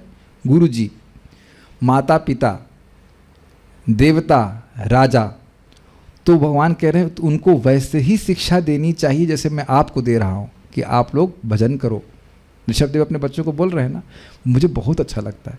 और उस पर भी आगे कहते हैं और मान लो गुरु जी, वो कह रहे हैं गुरु जी कहें कि भगवान से पूछो और मान लो ना माने तो कह रहे गुस्सा मत होइए, आप शिक्षा देते रहिए। भगवान कह रहे शिक्षा देना आपको काम में, आप देते रहिए कि इंद्रिय तृप्ति मत करो, भगवान का भजन करो। इंद्रिय वो टीचर, वो बच्चा सुने या ना सुने, शिक्षक सुने या ना सुने, आप बोलते जाइए। Quite interesting, is it not? तो भगवान तो वहाँ नहीं कह रहे कि आप बोलोगे तो कर्म लग जाएगा, नहीं बोलेंगे तो भगवान बोल रहा है कि तुम्हारा लाइसेंस कैंसिल कर दूंगा, माता होने का, गुरु होने का, इत्यादि इत्यादि। समझ ही रहे हैं बात? नहीं आओ, हम इस पे बोल रहे थे कि इस तरह अर्जुन को इस आदेश का पालन यह समझकर करने चाहिए कि कृष्ण के लिए किया गया युद्ध हिंसा नहीं। मैं इस बात पे खाली बोल रहा था कि भगवान कृष्ण के लिए कुछ करते हैं पूरे उत्साह से, जैसे ही दिख जाए कि ये कृष्ण के लिए, ताबड़तोड़ जुट जाइए उसमें। हाँ ये तो हम करेंगे, कोई कर्म बंधन कुछ नहीं लग रहा है। क्या सुनाई पड़ रहा है मैं क्या कह रहा हूँ? और जैसे ही दिखे कि कृष्ण के लिए नहीं है, इंद्रिय तृप्ति के लिए, तो डबल स्पीड से कीजिए उसको, है ना? ये आपने पहले क्यों नहीं बताया? ये तो नया इन्फॉर्मेशन। नहीं, उसको 0 स्पीड से करिए, एकदम थक जाना चाहिए। लेकिन हमारे संग स्थिति थोड़ा उल्टी रहती है। लेकिन ये दिख जाए कि ये कृष्ण के लिए, तो समझ लीजिए कि ये लाइक जैसे मतलब आपने देखा ना एग्जाम लिख रहे होते हैं, अरे ये तो बहुत बढ़िया नंबर मिलेंगे उसको, और आपको उत्तर पर दिया, सबसे पहले उसको लिख देते हैं। लिखते हैं कि नहीं? तो अगर ये कार्य कृष्ण के लिए है, चाहे वो प्रवचन हो या चाहे आप किताब वितरण कर रहे हो या जो भी सेवा कर रहे हो, तुरंत पकड़ लेना चाहिए उसको। पहले करो, बाद में वो सब बाकी काम करना है। बहुत इंटरेस्टिंग है। तो इसलिए कृष्ण के लिए किया गया युद्ध हिंसा नहीं। जैसे कि न्यायालय में न्यायाधीश के द्वारा दिया गया दंड हिंसा नहीं है। क्यों? क्योंकि वह न्याय के अनुसार है, सरकारी सेवा में किया जा रहा है, जबकि काम वही है। ठीक है, इसी बात को भगवान अंत में बताएंगे कि तुम मेरी बात सुन करके करोगे तो तुम सारे दुखों से पार हो जाओगे, और नहीं सुनोगे न श्रोष्यसि विनश्य, तुम विनाश हो जाएगा तुम्हारा। युद्ध तो तुम करोगे अपने स्वभाव के अनुसार। अतः न्याय के हेतु तथाकथित हिंसा की अनुमति है। Okay, clear? शल्य क्रिया का प्रयोजन रोगी को मारना नहीं, अपितु उसको स्वस्थ बनाना है। और यहाँ पे अब इसको कैसे अप्लाई करेंगे? जितने लोग मारे जाएंगे भगवत प्राप्ति करेंगे। तो ये ऑपरेशन है जिसका ऑपरेशन अर्जुन कर रहे हैं, असिस्टेंट ऑपरेटर। असली ऑपरेटर भगवान श्री कृष्ण है। Is that okay? अगर किसी को न समझ में आए, फॉर एग्जाम्पल कोई छोटा बच्चा अपनी माता का ऑपरेशन देख रहा है, अरे मेरी माँ का मर्डर कर रहा है 6 लोग मिल करके कि नहीं, मान लो गले का ऑपरेशन, अरे गला काट दिया मेरी माँ का कि नहीं, बोलेंगे ना पिताजी का गला काट दिया। लेकिन बाद में पिताजी तो करे उठ जाएंगे, तो ओ पापा तो ठीक है कि नहीं? तो अर्जुन का इसी प्रकार का बचपना वाला अज्ञान था कि नहीं? हता गता स्वरूपम, वो नहीं देख रहे कि भगवान, सबको भगवान अपने धाम भेजना चाहते हैं। और पता है एक जगह महाराज का लेक्चर है, प्यूरिफाइंग बाय अर्जुनस एरोस। परम पूज्य राधानाथ महाराज का, भगवान कृष्ण पीछे बैठे हुए हैं, सॉरी आगे बैठे हैं, और अर्जुन मान रहे हैं धूं धूं करके एरोस बोल रहे। तो जिसको एरो लग रही है, उसको बाण लग रहा है, वो कृष्ण को देख रहा है, ओह कृष्ण कितने सुंदर हैं। अंते नारायण स्मृति होकर के भगवान के पास चला जाए। कृष्ण सुंदर हैं। और आपको पता भी, भगवान का स्पेशल क्वालिटी को पता, शिशुपाल के संग क्या कर रहे थे? जब वो मरने वाला था तो भगवान अपने वो केचुली, जो अपना योग माया का पर्दा, वो हटा देते हैं, तो भगवान की माधुर्य को अनुभव कर पाता है। ये बात याद है, मैंने बहुत पहले पढ़ाया था। तो हम बड़ा आसानी से एज्यूम कर सकते हैं कि भगवान ऐसा सभी के संग करते होंगे जब वो युद्ध कर रहे हैं। कृष्ण ऐसे सुंदर है, बीच में तो भक्त है, लेकिन अन्य लोग जो भक्त नहीं, जो अर्जुन के द्वारा मारे जा रहे हैं, वहाँ भी भगवान, वो भी तो उन्हीं के अंश हैं, इज इट नॉट? तो भगवान ऐसा कर सकते हैं कि जो अपने ब्यूटी को के माधुर्य को छुपाए हुए हैं, वो क्षण के लिए छोड़ दे और O Krishna, and then he goes back to godhead. मेरी बात मैं समझा पा रहा हूँ उन्हीं लोगों को जो पहले इस बात को समझ पा रहे हैं। I think this will be difficult point two understand. मैं पहले समझा देता हूँ, बड़ा इंटरेस्टिंग है। शिशुपाल को जो भगवान ने मारा था, उससे पहले तक वह भगवान को नहीं देख रहा था। उसे लग रहा था कि मैं कृष्ण को देख रहा हूँ, लेकिन कृष्ण के सौंदर्य का अनुभव नहीं कर रहा था, कृष्ण से द्वेष करता था। लेकिन बार बार भगवान का नाम उच्चारण करने से और भगवान का स्मरण करने से शुद्ध हुआ, और जब मरने वाला था तब भगवान ने अपना वो जो एक इनविजिबल पर्दा है वो हटा दिया, और वो भगवान की सौंदर्य का अनुभव कर पाया, माधुर्य का अनुभव कर पाया, और फिर उस प्रकार से भगवान का स्मरण करके स्वरूप उसे गति प्राप्त हुई। जैसे इस समय मेरा लैपटॉप है, उसके ऊपर एक स्क्रीन लगी है जो ट्रांसपेरेंट है, जो कि आपको सामान्यतः नहीं दिखाएगी। शुभजीत रो आपने लगाई ना कल, ब्लू लाइट फिल्टर करने के लिए, ब्लू लाइट फिल्टर करने के लिए, blue light filter. So Krishna also has a transparent योग माया कवरिंग, जो उनके माधुर्य को कवर करती है उन लोगों के लिए जो भगवान के भक्त नहीं है।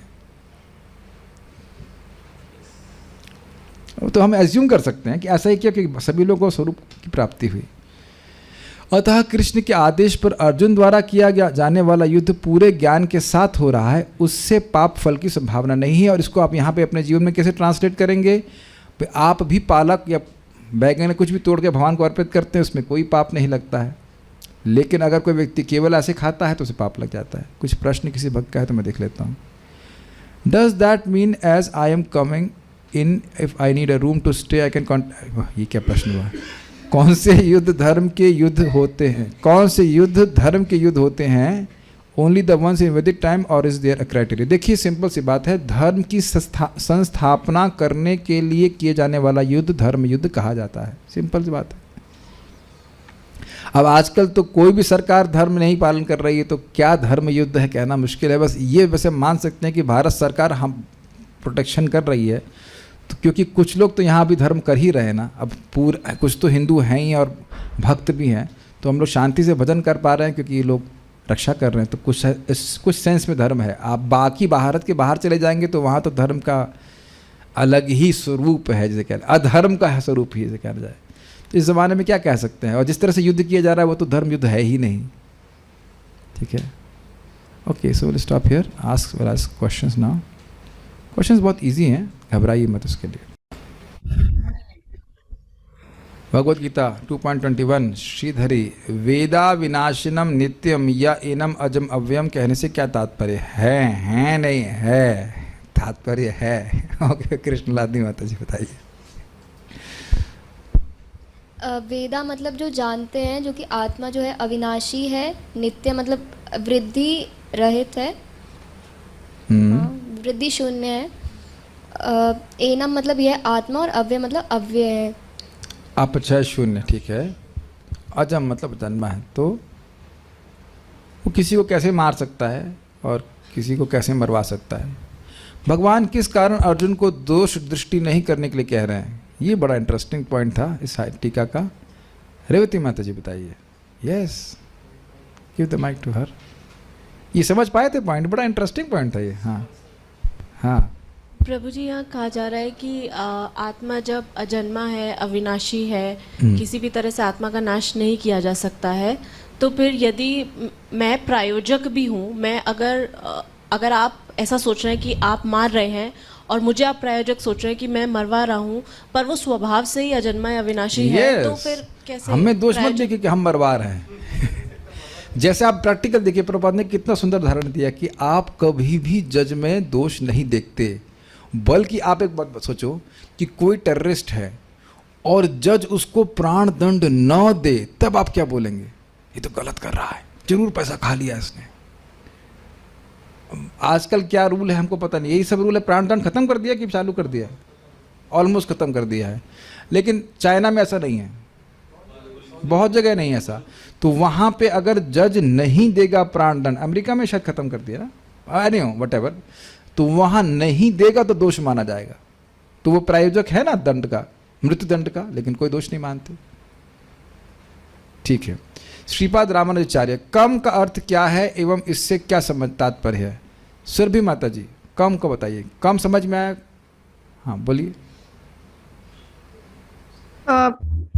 प्रभु जी, कम का अर्थ हुआ कि किसी भी शरीर में, या चाहे वो देवता का हो, चाहे मनुष्य का हो, किसी जानवर का हो, किसी की भी मतलब आत्मा किसी भी शरीर में हो, उस यदि ऐसा कोई सोचता है कि वह उन्हें मार सकता है या मरवा सकता है, तो इस प्रकार का अज्ञान जो है वो उसके मतलब आत्मस्वरूप का, क्योंकि उसे ज्ञान नहीं है, इसी कारण वो इस तरह का शोक प्रस्तुत करेगा।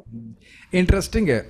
अब मैं इसे रिफ्लेक्ट कर रहा हूँ। देखिए बहुत बार कोई भक्त भी चले गए क्वेश्चन आंसर में, लेकिन हम एक चीज़ स्मरण कर रहे थे, कम। आपको क्या इसमें विशेष बात क्या है? आपको प्रभुपाद जी का एक पादरी से इंटरव्यू याद है, और पादरी क्या बोल रहा था? We believe that animals have no soul. Yes, तो ये मान रहा है ना कि जानवरों को मार सकते हैं, हिंसा कर सकते हैं।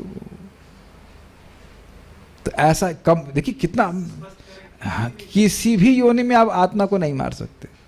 तो वहाँ प्रभुपाद कहते हैं कि नहीं, वह भी आत्मा है, लेकिन आप उसके शरीर को अनाधिकृत रूप से नष्ट करने तो ये पाप है। See the ignorance. जो धर्म गुरु है वो ये सोच रहा है, तो चेले क्या सोच रहे होंगे? तो कम का यह शब्दार्थ है, किसी भी योनि में किसी भी जीव को नहीं मारा जा सकता है। सारार्थवर्षिणी के अनुसार श्लोक का लिंग समझाइए। यहाँ कोई भक्त बोलना चाहते हैं? Sumit, I don't know whether you can answer, I am not sure. आप गलती से यहाँ पे कुछ बोलना चाहते हैं? क्या लिंग था सारार्थवर्षिणी के अनुसार? कोई वर्षा कीजिए। नहीं पता, देख के बोल दीजिए, कोई बात नहीं। आत्मा का विस्मरणशील स्वभाव है, कोई दिक्कत नहीं। हाँ, पिछले श्लोक में बताया था कि आत्मा में जो 6 दोष नहीं, मतलब आत्मा नित्य एक तरीके से, एक तरीके से मतलब ये अज्ञान प्रकट हो रहा है। आत्मा अच्छा एक तरह से तो नित्य है, और दूसरी तरह से कैसे नित्य नहीं है, जरा ये बता दीजिए। कहने का सेंस कि नित्य है, तो नहीं उसको कोई मार सकता, नहीं उसको कोई मरवा सकता है। हाँ, इसका लिंक है। ठीक है। सपुरुषा के क्या 2 अर्थ हैं? ये बड़ा इंटरेस्टिंग था। वर्षा माता जी, यू प्लीज आंसर। ये बड़ा इंटरेस्टिंग था। हाँ, हरे कृष्ण प्रभु जी, यहाँ पर सपुरुष से का एक अर्थ ये था, भगवान अपने संबंध में कहते हैं कि मेरे जैसा पुरुष किसी को मारेगा या किसके द्वारा वध करवाएगा, क्योंकि आत्मा तो किसी साधन के अभाव के कारण मारा ही नहीं जा सकता।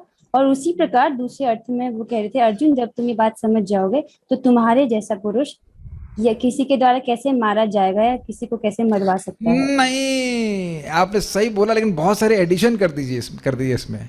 सह पुरुष, चलिए और कोई और को। शैली mata ji, will give you chance. अब उत्तर ऐसा दिया जा रहा है कि सारे पॉइंट कवर हो जाए लेकिन उत्तर क्लियर हो जाए। हाँ, पूरा भक्त लोग बड़े चतुर हो गए हैं, पूरा बोल दो कहीं तो उत्तर लग ही जाएगा कि नहीं? ठीक है। शैली माता जी, यस प्लीज।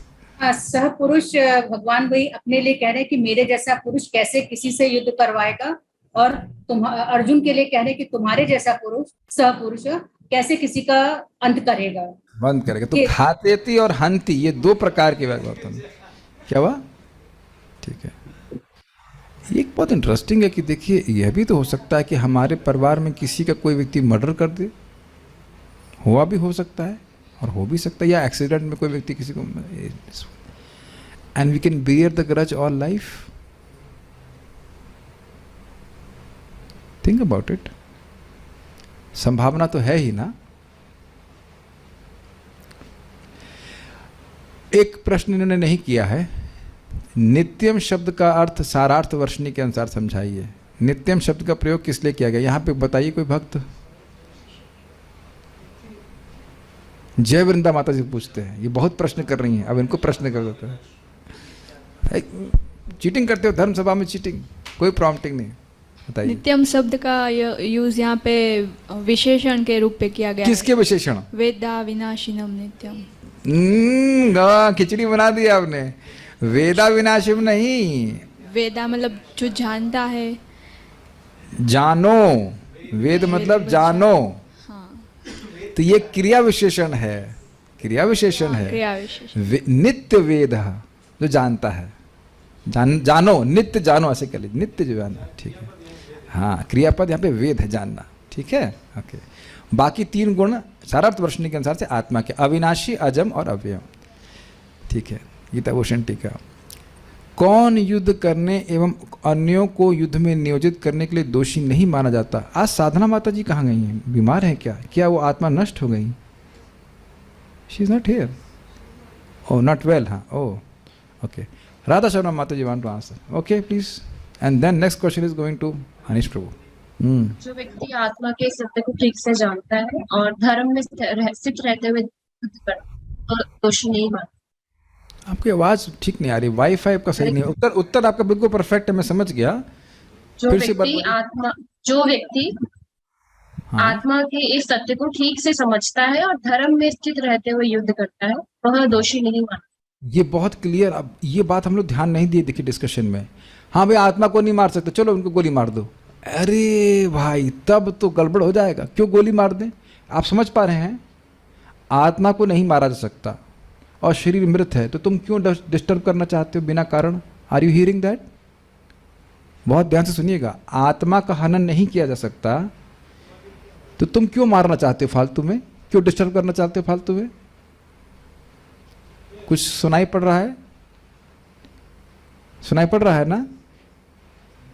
जैसे आप यहां पे भी देखते हैं कि अतिक्रमण विभाग होता है ना कुछ, तो वह किसी विशेष कारण से लोगों ने अतिक्रमण किया है, तो वह उनके मकान नष्ट कर रहे हैं। ऐसा नहीं कि सरकार के पास अधिकार है कि वो किसी के भी घर के बुलडोजर चला दे। क्यों? वो तो शरीर, वो तो घर नहीं है, तुरंत केस कर दिया जाएगा कि नहीं? ये भी अधिकार सरकार के पास नहीं ना कि मुंह उठाया उसके बाद चलो बुलडोजर चलाते हैं। क्या करना है? आज बहुत दिन से बुलडोजर हमने चलाया नहीं है, तो जरा जाए चला देते हैं। ऐसा हो सकता है? ऐसा नहीं हो सकता है। Is that okay? धर्म देख करके व्यक्ति करता है हिंसा का प्रयोग। श्लोक में नित्य शब्द से क्या इंगित हो रहा है? ये तो बता दिया अभी मैंने, नित्य वेद है, ये तो इजी वाला था। शीला प्रभुपाद जी तात्पर्य है। आप बताओ नहीं श्लोक, क्या हिंसा करने वाले को प्राण दंड देना उचित है? किस प्रकार? बोलिए। अब मैं इसे फंसाऊंगा आपको, देखिए प्रयास कीजिए आप। क्या हिंसा करने वालों को प्राण दंड देना उचित है? ये तो कई बार आपसे प्रीचिंग में पूछा लिया जाएगा। हाँ बोलिए। जो हिंसा करते हैं उनको प्राण दंड देना उचित है, ये मतलब कि सही है। लेकिन अगर हम कोई भी फल या सब्जी है वो उधर छोड़ दीजिए। अभी आप मनु संहिता के अनुसार आपने क्या सीखा था? बोलिए, आप बोलना चाहते हैं?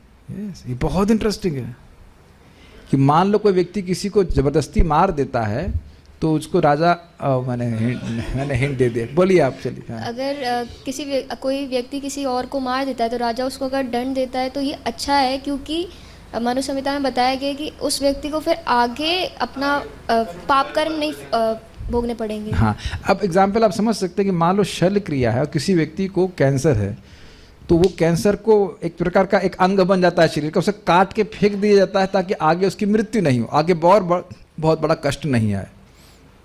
ठीक है, तो आपने उत्तर दे दिया। मैंने फंसाने का सोच रहा था कि, लेकिन आप बच गए। प्राण दंड का समर्थन कौन से विधि ग्रंथ में किया गया है एवं यह कैसे लाभप्रद है? This is too easy for kids, this is Bal Prabodhini, this is for kids. ये मनु संहिता में किया है। लेकिन एक बात सोच रहे हैं, आजकल मनु संहिता को आजकल के बड़े लोग भी नहीं स्वीकार कर पा रहे हैं। इसके लिए प्रॉब्लम हो रही है। महाराज तो कई बार बोलते हैं इस बात पे कि कोई व्यक्ति 100 लोगों को मार दे, अब उस पर विचार करते रहो कि क्या करना है क्या करना है। अरे उसको गोली मार देनी चाहिए और पब्लिकली गोली मार देनी चाहिए, तब जाकर के लोग ठीक होंगे। प्रभुपाद जी एग्जाम्पल देते हैं कि इधर जम्मू कश्मीर के राजा थे, वो चोरी करने वाले को हाथ काट देते थे। तो आप कहीं कुछ भी पैसा गिर जाए, किसी की हालत नहीं, इतनी हिम्मत नहीं थी। तो राजा को बहुत स्ट्रिक्ट होना पड़ता है ऐसे। भगवान श्री कृष्ण द्वारा युद्ध करने का आदेश किसके लिए है एवं अर्जुन को क्या समझकर इस आदेश का पालन करना चाहिए, ये अच्छा प्रश्न है। Jahani mata ji, okay, will give you chance. Hare Krishna prabhu ji. भगवान कृष्ण जब अर्जुन को युद्ध करने का आदेश देते हैं तो यह समझना चाहिए कि यह हिंसा परम न्याय के लिए है। अतः अर्जुन को भगवान के इस आदेश का पालन यह समझकर करना चाहिए कि यह युद्ध हिंसा के लिए नहीं वरन धर्म की स्थापना के लिए। अतः उसे, क्योंकि आत्मा को मारा नहीं जा सकता, इसलिए उसे इस युद्ध को करना चाहिए। माता जी के उत्तर से मुझे कुछ सुनाई पड़ रहा है कि भगवान ने जब ये बोला है, भगवान चैतन्य महाप्रभु ने बोला जारे देखो तारे कहो कृष्ण उपदेश, तो ये किसके लिए है? भगवत धर्म की संस्थापना के लिए। और से बताऊं, अपने जीवन में अगर आप सही में बुद्धिमान हैं तो इधर फोकस करेंगे। ये भजन कृष्ण चाहते हैं, महाप्रभु चाहते हैं। कभी कभी हम लोग इतने बुद्धू होते हैं कि समझ में नहीं आता है कि कैसे संतुष्ट करें, हमारे सेवक को कैसे संतुष्ट करें। आपने देखा है, मान लो कोई व्यक्ति को सन्यासी हैं, वो घी बिल्कुल हजम नहीं कर सकते और उनको पुआ पकौड़ी ला करके दे देंगे, तो वो सेवा नहीं हुई। मैंने देखा कि एक बार सन्यासी थे, एक व्यक्ति ने बुलाया उनको प्रसाद के लिए और वो सारी वस्तु बना दी जिसमें से एक भी नहीं खा सकते, तो वो क्रुद्ध हो गए थे। तो बाद में फिर वो व्यक्ति की इच्छा थी कि सेवा करें, तो वो महाराज कहे कि हम तो सब्जी रोटी खाते हैं, अभी क्या बना दिए, क्या बना दिए। तो व्यक्ति को बड़ा दुख लग रहा है कि हम तो सेवा करना चाहते थे। बड़ा क्लियर भगवान बोल रहे हैं ना, जो व्यक्ति इस ज्ञान को दूसरों को देता है, प्रभुपाद कैसे ट्रांसलेट करते हैं, pure devotional service is guaranteed. Guaranteed का मतलब, गारंटी कौन दे रहा है? भगवान कृष्ण दे रहे हैं। और निश्चित ही वो मेरे पास आएगा, ये बताया। और क्या बोल रहे हैं? इससे अधिक कोई सेवक मुझे प्रिय नहीं है, ना कभी था ना कभी होगा। अब और क्या भगवान बताइए, कह दें। अब उसके अलावा भी हमारे कोई जीवन का लक्ष्य होना चाहिए, आप सोच लीजिएगा। इसलिए हमको समझना चाहिए और उसके बाद दूसरों को समझाना चाहिए। Just sometimes things can be so simple कि इसको समझ में इतनी सिंपल होती है कि समझ नहीं आता है ना। और आप प्लीज एक दिन, हर दिन एक बार मृत्यु को स्मरण कर लिया करिए, बस फिर एक बार, तब हमको समझ में आएगा कि जिन चीज़ों को लेकर हम बहुत महत्व दे रहे हैं उनका कोई महत्व नहीं है। And even if you have attempted to preach, and that is also successful. अब ये तो इससे ज़्यादा क्या कहा, आपने प्रयास किया है प्रचार करने का तो भी विफल नहीं होता। कभी आपने ऐसे महसूस किया है कि, या कभी अनुभव किया कि किसी को ऐसे जलते फिरते प्रीचिंग किया, बाद में बड़ा अच्छा डिवोटी बन गया वो? ये खुद भी आश्चर्य होता है। आप लोग का कुछ किया नहीं, हमने बताया नहीं, कुछ प्रसाद दे दिया, कुछ हरे कृष्णा बोल दिया, कुछ किताब दे दी, वो आगे जाके बहुत बड़ा डिवोटी बन गया, बहुत अच्छा डिवोटी बन गया। तो क्या उतना भी नहीं कर सकते? एनीवेज, हमको ये बहुत अच्छी बात लगती। बार बार मैं, आप देखते होंगे मैं साम्यता बैठाता रहता हूँ कि भगवान ने अर्जुन को युद्ध करने के लिए बोला, और इस पर कोई भक्त बोल रहे थे जान से मारना आसान काम नहीं है। हाँ, कौन बोल रहा था? बहुत सुंदर प्रवचन। ना गौरांग प्रभु बोल रहे थे, पता नहीं कोई तो भी रिसेंटली बहुत सुंदर बात बोली। देखिए, जान से मारना कितना घोर कर्म है और वह भी आत्म साक्षात्कार देने वाला है। इसीलिए भगवान ने अर्जुन को चुना। I am not just remembering किसने बोला, ये बहुत सुंदर बात बोली है। बहुत समझ पा रहे हैं? अपने ही रिश्तेदारों को भगवान, उनके ही रिश्तेदारों को भगवान अर्जुन से मरवा रहे हैं। ये तो बहुत घोर कर्म हुआ ना। तो भगवान ने इतना हाइट क्यों स्थापित कर दी? भाई ये इतना बड़ा घोर कर्म भी मुझको प्रसन्न करने वाला है। कहाँ सुना मैं इसको? सुना, आई एम नॉट रिमेम्बरिंग किस, कहीं तो सुना, बहुत। तो उतना घोर कर्म करने के लिए तो भगवान कुछ नहीं कह रहे ना हम लोग को, जा रे देखो तारे कहो कृष्ण उपदेश। और ये जान रहे कि उपदेश बोलने के लिए स्मरण करना पड़ेगा, एंड यू रिमेंबर कृष्णा। और क्या चाहिए? और क्या चाहिए बताइए? कृष्ण की स्मृति हो रही, और क्या चाहिए? जैसे मुझे ये शिक्षा याद आ रही है लेकिन वो याद नहीं आ रहा किसने बोला है, लेकिन शिक्षा बहुत जबरदस्त है ना, इंटरेस्टिंग है ना। इतना घोर कर्म करने के लिए हमको नहीं बोला जा रहा है। It's blissful to talk about Krishna. तथाकथित प्रभु जी कोई आता ही नहीं है, प्रचार करते हैं, तो आप कैसे आ गए? जो कोई नहीं आता, आप कह रहे हो भाई ये प्रीचिंग कर रहे हो, प्रभु जी कोई नहीं आता है सुनने के लिए। जो कोई नहीं आता तो आप कैसे आए? आप, और अगर आपको बोलने वाला भी सोचता कि कोई नहीं आता तो आप भी नहीं आते। भाई मैं जिस प्रवचन में गया था पहली बार 400 लोग आए थे, इसमें और मेरा मित्र आए, बाकी लोग आए नहीं हमको पता नहीं, लेकिन 2 लोग तो आए ना। तो ये तो बड़ा इस लाइक बहुत डरपोक दिल्ली वाली काम होता है। डरपोक दिल्ली समझ रहे हैं? और ये पैसा इन्वेस्ट करेंगे कहीं डाउन हो जाएगा बिजनेस, तो ये हो जाएगा, ऐसे ही डरते रहो जिंदगी भर। हमको बहुत अच्छा लगता है, आदेश का पालन करना चाहिए। और एक बात आप समझिए, बारंबार इस बात को मैं कहा करता हूँ, भगवान जान रहे हैं कौन किसको मारेगा इस युद्ध में। Do you agree? और ये भी जानते हैं कि अर्जुन को मरने नहीं दूंगा मैं। Do you agree? और जो भी एम्पावरमेंट चाहिए भगवान देंगे। Do you agree? दिया ना भगवान ने महाभारत में। युद्ध अभी समाप्त नहीं हुआ है, माया से युद्ध है जब प्रचार कर रहे हो आप। Are you getting it? प्रभु जी हम तो अर्जुन नहीं है, तो आपको अर्जुन होने के लिए बुरा भी नहीं जा रहा है। हमारे पास ब्रह्मास्त्र नहीं है, आपके पास नारायण अस्त्र है। हरे कृष्णा कृष्णा कृष्णा हरे हरे, हरे राम राम राम हरे। इसके आगे कोई अस्त्र नहीं चलता।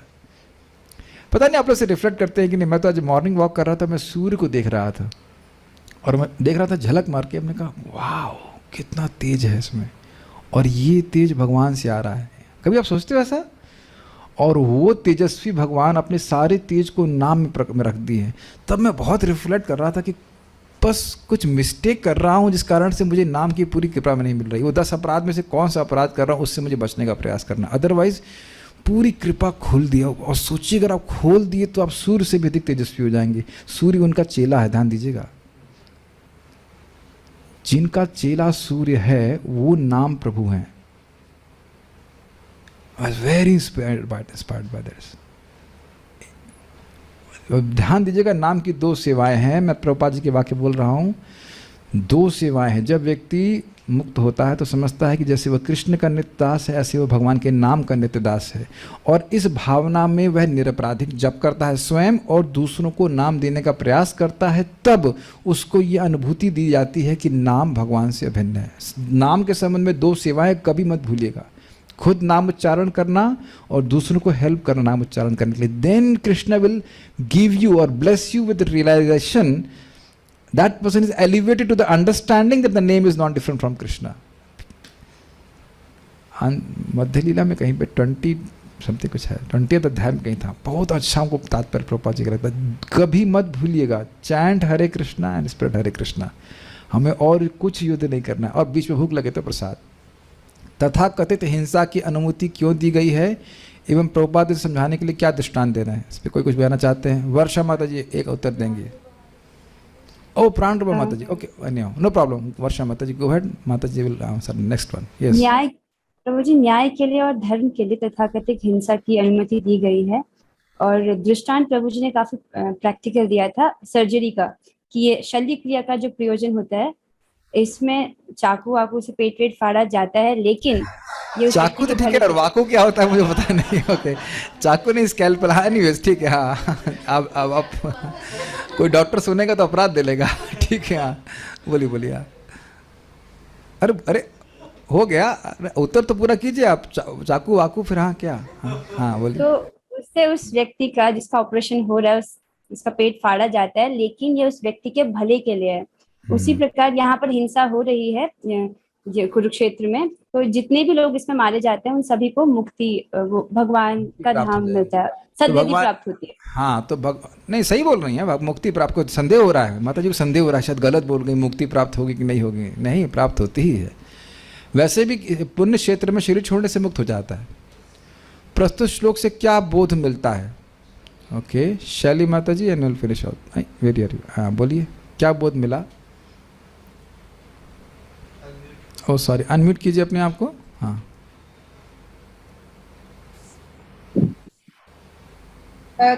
कृष्ण जी भगवान श्री कृष्ण के आदेश पे जो अर्जुन युद्ध कर रहे हैं वो पूरे ज्ञान के साथ हो रहा है और उसमें कोई पाप फल की कोई संभावना नहीं है।